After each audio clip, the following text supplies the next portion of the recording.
Kembali lagi di channel Catur Blitz, membahas catur kurang dari 10 menit. Di video ini kita akan kembali memeriksa jebakan pada pembukaan Italia. Permainan dimulai dengan E4, E5, kuda F3, kuda C6, gajah C4, gajah C5, C3, lalu D6. Di video sebelumnya, kita sudah memeriksa varian kuda F6. Sekarang kita akan memeriksa varian D6. Di posisi ini, serangan dimulai dengan D4, mengancam gajah, pion pukul pion, pion pukul pion. Setelah itu, gajah B4, skak. Untuk menjebak lawan, maka kita memainkan langkah raja ke F1, ancaman mendorong pion yang akan memenangkan kuda ataupun gajah. Setelah itu, hitam memainkan langkah yang natural, kuda F6, mengancam pion. Ancaman ini dibiarkan saja dengan langkah D5 yang langsung memberikan keunggulan kepada putih. Hitam melarikan kuda ke E5. Terjadi pertukaran kuda, pion makan kuda, lalu menteri A4. Sekarang gajah hitam telah ikut diserang. Hitam mencoba dengan C6, tetapi menteri makan gajah. Setelah pion pukul pion, pion pukul pion, kuda pukul pion, menteri B5.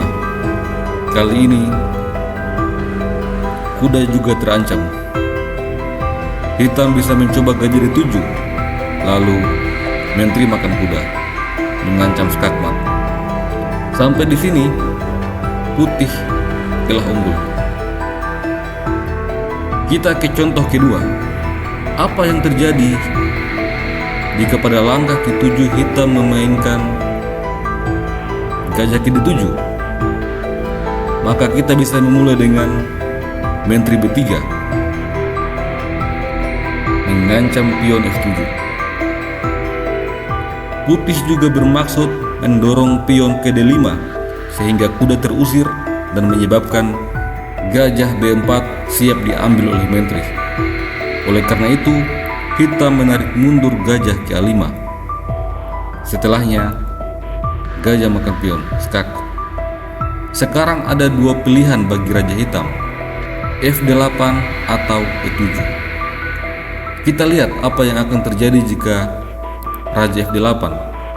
Setelah raja F8, gajah makan kuda, ancaman skakmat di F7.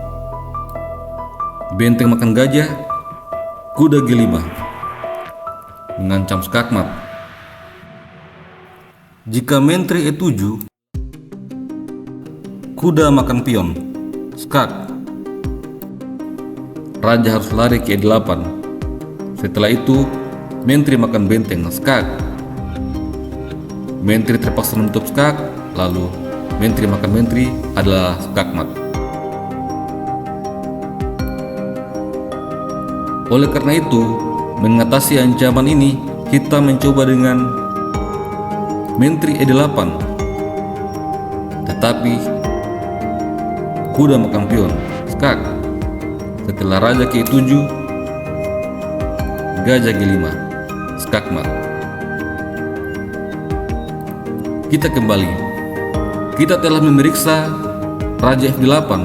Sekarang apa yang terjadi jika raja ke E7? Setelah raja ke E7, maka gajah G5 melakukan skewer. Raja menghindar, tentu saja menteri akan jatuh. Jika pada posisi ini raja mundur ke F8, maka gajah makan menteri. Setelah kuda makan menteri, gajah makan kuda, lalu benteng makan gajah. Setelahnya kuda G5, mengancam pion H8. Putih tentu akan menang. Oleh karena itu hitam mencoba kuda F6 menutup skak, lalu E5 mengusir kuda. Kuda tentu saja tidak bisa lari, sehingga di sini hitam mencoba mengorbankan kuda sambil menyerang menteri. Namun dibalas dengan pion makan kuda skak. Bagaimana jika pada posisi ini pion makan pion? Maka putih mengambil kuda. Setelah hitam mengambil gajah, kuda C3. Putih unggul 1 perwira.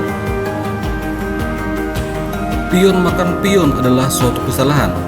Oleh karena itu, hitam melarikan rajanya. Setelah raja mundur ke F8, pion makan pion, kembali skak. Hitam harus mengambil pion. Setelah itu, menteri D5 menghindari serangan kuda dan mempertahankan serangan kepada menteri. Kita akan melihat kemungkinan pertama jika hitam mengambil kuda. Hitam mengambil kuda, mengancam gajah, namun dibalas saja dengan gajah makan menteri. Putih pasti akan menang. Sekarang kita lihat kemungkinan kedua. Bagaimana jika hitam melarikan menterinya ke F8? Maka gajah E6 skak. Raja makan gajah akan berakhir skakmat dengan menteri G5. Oleh karena itu raja ke F6. Setelahnya gajah makan menteri. Hitam pasti akan kalah. Sekarang kita lihat kemungkinan ketiga. Gajah B5 skak. Maka menteri makan gajah.